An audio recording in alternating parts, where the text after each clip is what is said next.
I'm going to install a cord switch on a cord for a homemade lamp I made. This switch is also known as a wheel cord switch or an inline cord switch. And of course, before starting, make sure the cord has been unplugged from the outlet.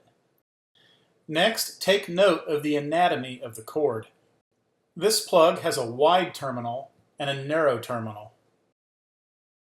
The narrow terminal side has smooth insulation covering the hot conductor. The wide terminal side has ribbed insulation covering the neutral conductor.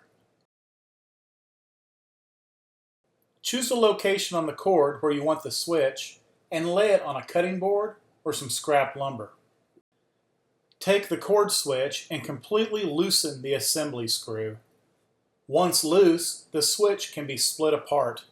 The wheel side is the top and the hollowed side is the bottom. The bottom is made up of partitions that create channels which will receive the cord. One channel will receive the ribbed neutral side, and one will receive the snipped ends of the hot smooth side.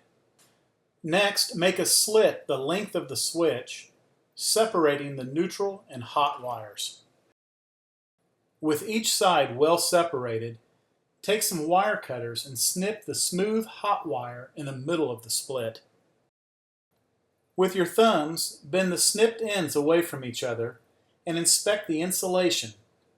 Make sure the knife did not slice through to the inner wire strands. Next, take the bottom half of the switch and press in the ribbed neutral wire in the top channel. Then, press in the snipped, smooth hot ends into the bottom channel. You may need to trim these a little shorter if they don't fit. In the top half, take note of the sharp points. These points are designed to puncture through the insulation, making contact with the hot wire. Therefore, when installing, make sure you press the halves together very well. The assembly screw can now be secured. Finally, plug the cord in and test the switch.